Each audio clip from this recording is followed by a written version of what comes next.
We have Crystal Dunn and Christine Sinclair from the Portland Thorns. We'll start right here. Hi, Christine. Hi. Crystal.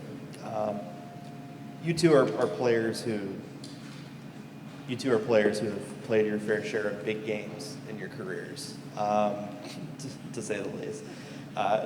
What type of advice have you tried to provide to younger players who this might be one of the biggest games they've played? Okay, I'll take this one. First of all, the young ones on our team are amazing and have nothing to worry about, and they're here for a reason. And all I've told them is just to enjoy it, to be themselves. Tomorrow's game is no different than any other game they've played. Once we get out there, it's all the same, and just to be themselves and bring themselves. And yeah, we've all got each other's backs, and we'll be fine. Yeah, same, to go off what Singh said. It's one of those things where we know what tomorrow's game means. It is a final, so it all throughout this year we step on the field to want to win games. So I think tomorrow is no different. Our young players are incredibly talented, and what we try to share with them is just be themselves, and they're here for a reason, and we believe in every single player on the field. So just to go out there and just put out the best performance possible. We'll go to Jonathan in the back. Hi guys, Jonathan Tannenwald from the Philadelphia Inquirer. This one's for Christine. Obviously the Thorns were in a Challenge Cup final recently, but they haven't been in the really big game since 2018. And I wonder for you if it feels like a long time. Yeah, I mean, in Portland, we expect to be in finals. We expect to be playing these important games. And yes, unfortunately, the last time we were in this game, that happened. So we're, looking to make new memories tomorrow. We'll come up here to Steve.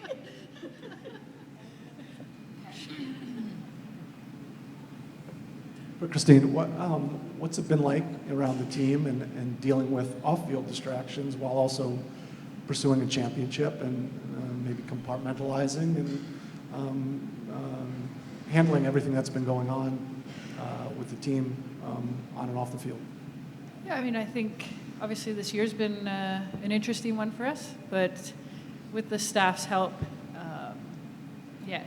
we've been able to come together as a team, come together as a unit, and just focus on playing the games. There's only so much we can control, and that's what we do on the soccer field, and that has been the focus. And then obviously being here these past couple days, this is exciting. This is why you play the game, to see the growth we were just talking about, to see the turnout here today. It's amazing, the growth of the game, and we're trying to enjoy it. First we'll go Rachel, and then we'll go back to Dan. Hi, Rachel Bachman from the Wall Street Journal. The Thorns are about the most celebrated and well-supported women's club in the world. I'm curious for both of you how sort of what's surrounding you, fan support and media attention and so on, has changed over the years and how different it is from other clubs. So maybe, Christine, you can answer how it's changed since you started in Portland, and Crystal, you could answer how it compares to other clubs, just all the hoopla surrounding Portland. I've had the privilege of playing for this team since day one, and I remember walking out the first day and just being completely overwhelmed by the fan support. I knew Portland was crazy about their soccer teams, and it's only grown and grown. I mean, we have the best fans in the world. They show so much support. I think a ton of them are coming to the game tomorrow, and it's also been good to see, especially new teams coming into the league, trying to lift the bar, lift the standards even more. Here in Portland, we can never be satisfied with where we're at. We got to continue to be the standard and push those boundaries. Yeah, and for me, as someone who played many games against Portland, back in my day, I feel as though this was a club that had a huge target on its back. They were the standard, and they are the standard. And I think every time that I stepped into Providence Park, I wouldn't even care that the fans were pretty much booing my team. I was like, it's just incredible that there's so many people here in these stands, And since joining the Thorns, I now understand the community that really rallies behind this team. And, you know, to all the fans across the league, I feel like, you know, we need them to show up. And what we've seen these last couple of weeks of, you know, 20,000 tickets sold, this is what we want. You know, we want, obviously, Portland to be successful, but we also want to help continue leading the way for other clubs to reach new heights and to continue improving the game. We'll go to Dan Laletta. Thanks. This one's for Christine. Having been with the club for 10 years and mostly fairly successful, I'm wondering what do you look for every year to kind of realize that this team can be really good? And what specifically did you see about this year's team to realize that? Yeah, I think we head into every year expecting to play in this game tomorrow, expecting to be challenging for the Shield. But the thing about this team is those young players that have come in, whether they're rookies, whether it's their second or third year, they've had such an impact on this team, and we have a unique combination of experience and youth. It's a joy to go to work every day and to be around this team, and how tight we have become over the course of the season. It's it's an exciting group and definitely one of the most talented ones I've ever been a part of. But we, got one more game to go. We're going to go to our MasterCard Junior reporter, Amber, first.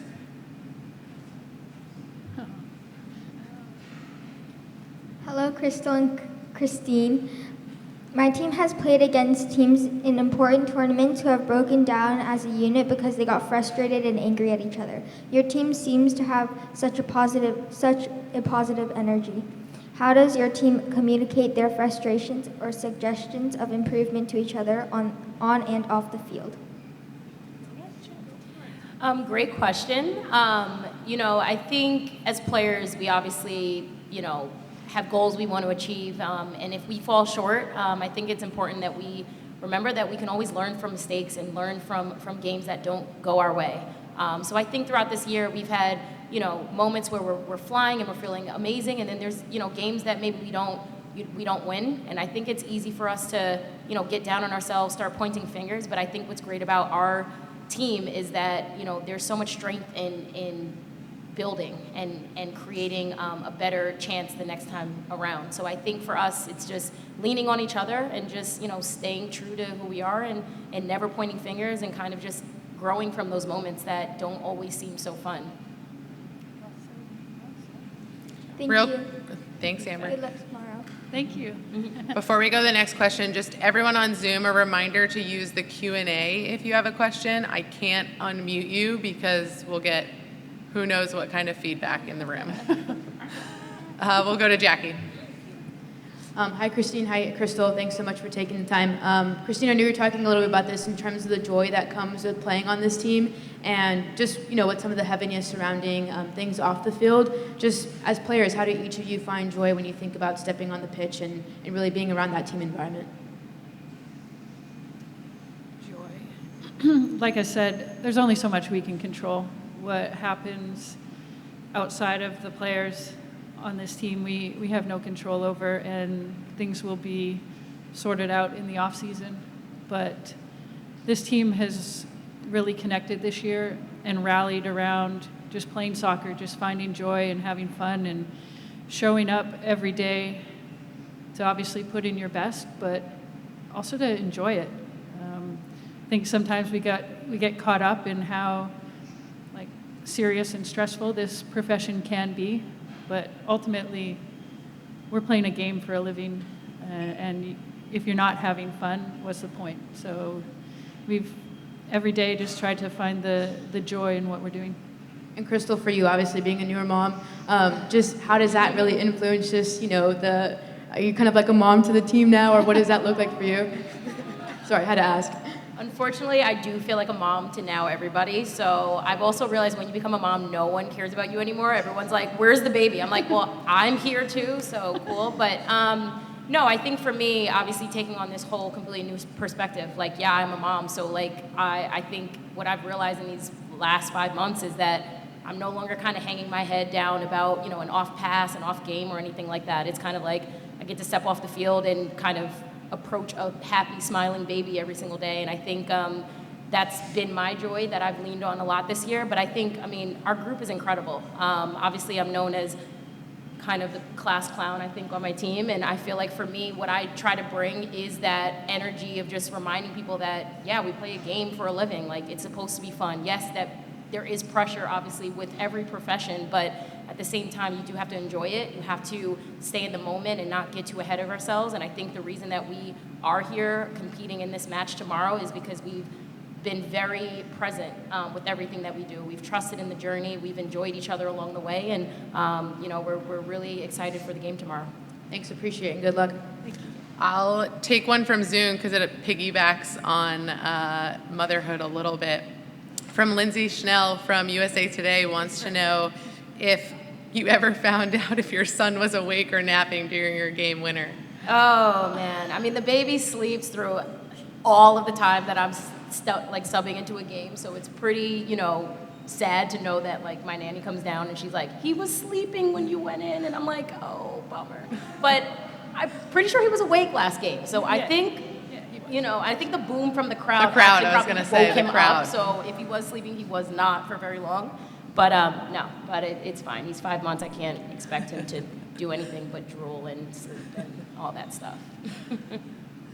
We'll go right here. Thank you. Following up on that, Crystal, when a player becomes a mother, there's also all of the infrastructure around it from, like you mentioned, the nanny and having this support in place. I'm curious if there have been any hiccups along the way in terms of making sure these pieces that you need to succeed are in place and also have your child with you and how you've overcome those. I can honestly say there really hasn't been a major hiccup, and if there is, it's me probably not bringing enough diapers and like just really not knowing, the ins and outs of traveling with a small baby. But no, the club has been super supportive. I also know that, I have 25 nannies basically, and that's incredible because, when my nanny is a bit exhausted from having to take care of him all day, I'm kind of like, all right, Sophia Smith, here you go. So it's actually been incredible. That's like a huge reason why I'm able to do what I do and show up every day is knowing that I do have support. I think as a new mom, my major thing was knowing that accepting the fact that I don't know everything about babies. I don't know everything about motherhood. But I think what's incredible is I have amazing people along the way to kind of share in this, new journey of mine with me. And I think, like I said, I have 25 people who are always willing to support me and help me. And obviously the club's been incredible. And my au pair gets to travel everywhere that I go. And it's, I'm so happy that this game now is starting to change in a way where, women can pursue motherhood along with pursuing their career as well. Was Sophia a good babysitter? Did that actually happen? Yeah, Soph is definitely babysitter number 2. She is the backup to my nanny. She's always on call. Sometimes I'm like, where's the kid? And Soph just like has him, and I'm like, all right, I'm not worried anymore. So she's incredible, obviously. She just loves kids. She's the baby whisperer. We'll go over here to Claire. Hey guys, appreciate you taking the time as always. Obviously, you both have experience starting in big games like this one, but you also have experience coming off the bench this year. Does that change the philosophy at all, starting a game like this one versus having the opportunity to finish it? And what does it say about the team culture that so many world-class players at this club are willing to take on that role?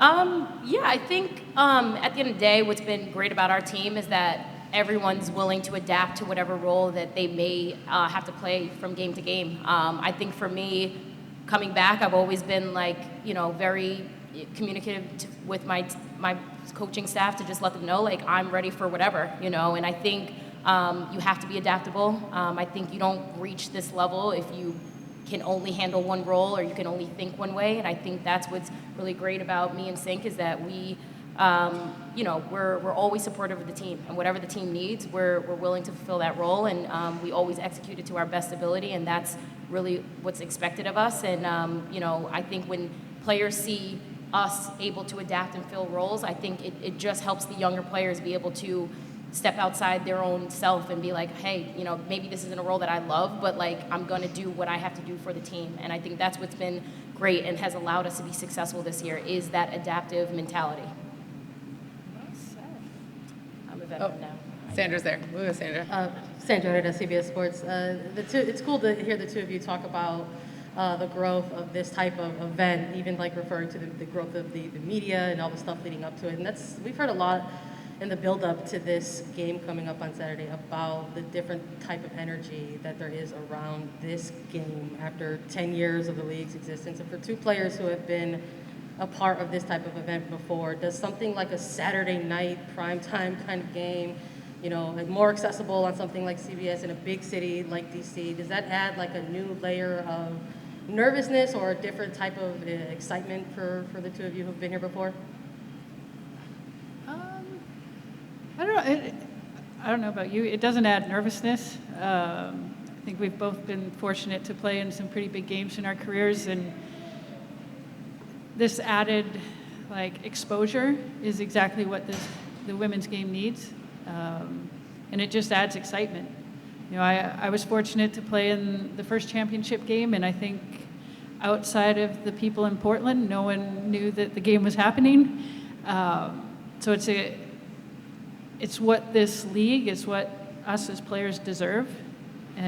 This women's sports in general, all they need is a chance. People will watch, people will come if given the opportunity to do so. And for this game to be on prime time on a major network, it's just going to continue to grow the game, to continue to inspire those youngsters watching. Because I'm a firm believer that young kids need to be able to see to believe that it can happen. And for this game to be in prime time, it's exciting for the future of the game, I'd say. Yeah, and I think it sets a new standard.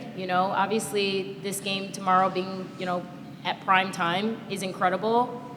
Every year moving forward, that's what we expect. And I think it's great. We want to celebrate this, but I think we would be doing a huge disservice if we don't continue pushing the standard and if we fall back on kind of just the older level that we were at before. So I think it's incredible. Yeah, me and Sink, before we got up here, we were like, this is amazing. This is exactly what we've wanted women's soccer to be at this stage in time. So I think just pushing forward and continuing with the change and help growing the game is amazing, and it being at prime time is just going to bring back more awareness of this game. All right, we'll take one more right here in the middle. Should I just go with, no, it's wow. on. There we go. Sorry about that. Hey there, Sarah Hatch from the Women's Soccer Show here. I just want to go back to the fans, because the fans at Providence Park are just pretty historic, and it was especially special, I think, in the last game after some of the players took to Twitter to really ask the fans, to please show out, and they really did. So I just want to ask you really how important they've been in the success of the team this year, and what you're looking forward to seeing them tomorrow, and how that'll help bring you to victory, potentially. Like I said, the fans in Portland are the best. And through all of this, they've been hurt as well. And we appreciate their perspective on things. We've all been going through this together. But, for instance, Bella, when she spoke out and released a statement, it's kind of just saying, we need you. The players have been hurt enough in everything that's happened, and for our fans to come and show the support that they did last weekend. It's one of the loudest stadiums I've been in. It's one of the loudest times I've experienced Providence Park. I mean, when Crystal scored, it was one of the most amazing experiences of my career. These fans have been with us through thick and thin. They've supported us when we needed them the most, and knowing that quite a few of them are coming tomorrow, it makes you want to win it for them as well. I mean, we've all been on this journey together through the good and the bad, and to be able to celebrate potentially a trophy with them at the end of this year would be so special. And then really quickly, Crystal, some of your teammates were outing you and Kelly Hugley as the dancers in the locker room. So will there be some dancing tomorrow before the game? I mean, of course, you can't have a day without Crystal Dunn dancing. I mean, honestly, it's like there's music constantly in my head where I just have to bust a move or something. But no, I mean, honestly, yeah, you don't get to play in a final every day. I think for me, I've always cherished moments like this because we work our tails off every single season to ultimately make it to this level. So, I mean, there will be tons of dancing, but a lot of focus. Don't you worry about that. But a lot of dancing and a lot of just, you know, good vibes. You know, we're here to celebrate women's soccer getting to this level, and I think you all are going to see an incredible match tomorrow. Two top opponents competing, and it should be a fun one. Thank you both. Thank you. We'll let you get to training, and good luck tomorrow. Thank you, guys. Thanks, everyone.